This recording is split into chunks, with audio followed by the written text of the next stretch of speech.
One man was a janitor. He never earned more than average wages.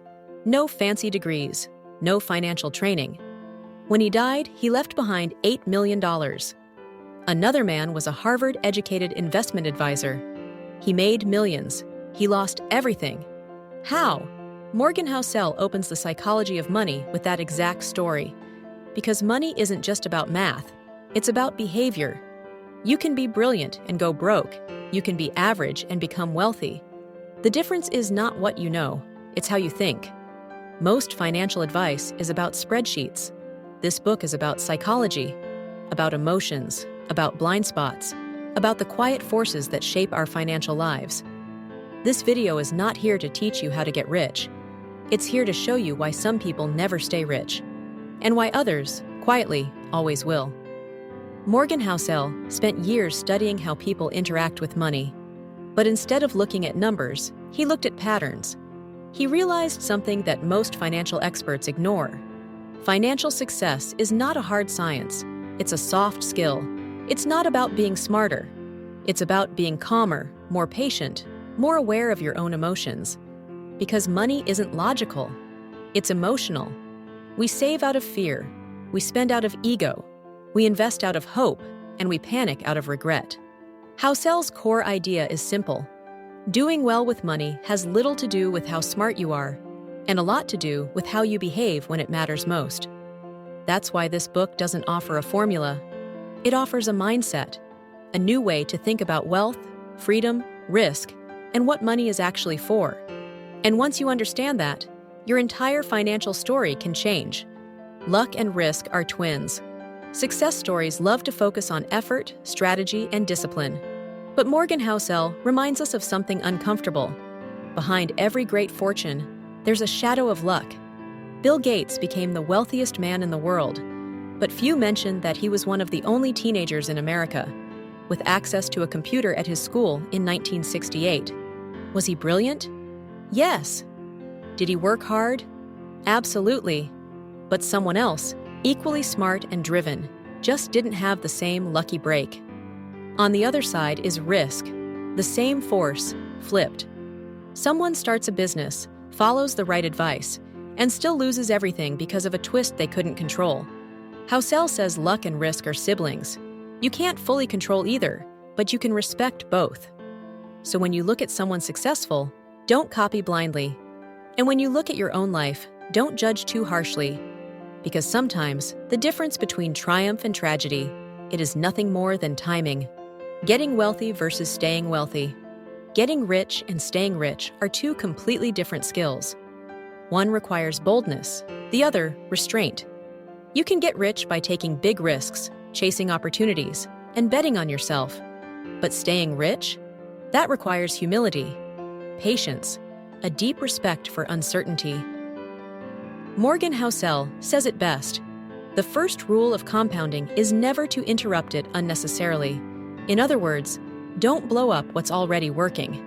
Plenty of people strike gold. Lottery winners, startup founders, lucky traders. But how many of them still have that money 10 years later? The difference is in mindset. The people who stay wealthy act like it could disappear tomorrow.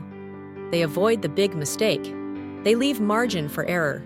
They don't chase the highest return. They chase survival. Because money is lost to ego or overconfidence, takes years to rebuild. So if you've built something, protect it. Getting wealthy is thrilling, but staying wealthy, it is what actually changes your life. Reasonable is better than rational. In theory, we should all make perfectly rational financial decisions. In reality, we're human. Morgan Housel argues that being reasonable, it is often more powerful than being rational. Rational means choosing the statistically best option. Reasonable means choosing what you can stick with long enough to win. Take investing. The mathematically optimal portfolio may be complex, high risk, or volatile. But if it makes you anxious, if it keeps you up at night, you'll sell at the worst time. And undo everything. A simple strategy that you trust and stick with. Often, a brilliant strategy beats one you abandon. That's why Housel encourages people to embrace behavior they understand, even if it's not technically perfect. Because what feels right it is often what works. It's not about impressing an economist. It's about making choices that align with your psychology, your emotions, and your life. Reasonable is sustainable. And in the long game of money, sustainability beats optimization every time. Quiet wealth versus loud spending. We often confuse wealth with spending. The person driving the luxury car, wearing designer clothes, flashing watches, looks rich. But what you're seeing isn't wealth, it's spending. Morgan Housel reminds us, wealth is what you don't see. It's the money not spent.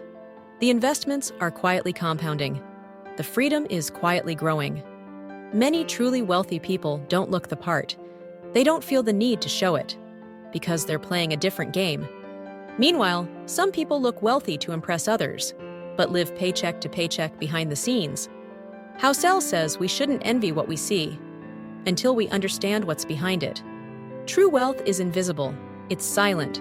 It's the power to say no, to walk away, to live life on your terms. And often, the richest people, they are the ones you'd never guess. Never enough. One of the most dangerous financial emotions. It isn't fear or greed. It's a comparison. Morgan Housel shares the story of Rajat Gupta, a man who rose from poverty to become the CEO of a major firm. He had everything: status, millions, respect. But he wanted more. So he risked it all in an insider trading scandal. He didn't need more money. He just wanted what the next guy had. It cost him everything.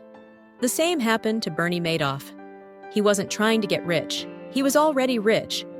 But he wanted more than everyone else. Housel reminds us, enough is not a number. It's a decision.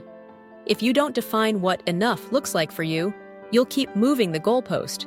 And eventually, you'll chase something that ruins you. The ability to say, I have enough. It is one of the most valuable financial skills available. Because without it, no amount will ever feel satisfying. Save money, not for things, but for freedom. Why do you save money? Most people think it's to buy something later, a car, a house, a vacation. But Morgan Housel offers a different reason. He says the real reason to save is not to buy stuff, but to buy freedom. Freedom to say no. Freedom to take a break. Freedom to walk away from a job, a client, a life you've outgrown. Money saved is not just purchasing power, it's personal power. It gives you time, space, and options. It lets you choose how to spend your days, instead of being owned by your obligations. The best thing money can buy, it is control over your time, not a bigger house, not a newer phone, but the ability to wake up and decide what happens next. That's real wealth. And it doesn't come from what you earn, it comes from what you keep. The invisible ROI, control over your time. When people talk about returns, they usually mean money. But Morgan Housel argues that the highest return on investment, it's something you can't measure in percentages. It's control over your time. Having money means nothing if you're still a slave to meetings, deadlines, or someone else's demands. The real flex isn't early retirement. It's waking up on a Tuesday and deciding to read, to walk, to build, just because you want to. Time is the only resource you can't earn back. When you lose it, it's gone. So every dollar you save, every choice you make, it should be aimed at this: creating a life where your time belongs to you. Because once it does, you've already won. Let me ask you something. How much is enough for you? Not what society says, not what your peers chase, but your number, your definition. The moment you define it, you take back control. So drop it in the comments. What does enough mean to you? Let's see how different freedom looks for each of us. You've just learned why money isn't about intelligence, but about behavior. Why does getting rich and staying rich require different skills? Why being reasonable beats being perfect? And why freedom, not stuff, is the real reward. Morgan Housel doesn't teach you how to get rich fast. He teaches you how to stay wealthy, quietly, wisely, and on your terms. If this changed how you think about money, the next step is to change how you think. Period. Watch our video on Thinking Fast and Slow by Daniel Kahneman. It breaks down the hidden flaws in your decision-making and shows how to stop your brain from sabotaging your future. And if you're building wealth with clarity and intention, subscribe. Because in the long run, your mindset matters more than your math.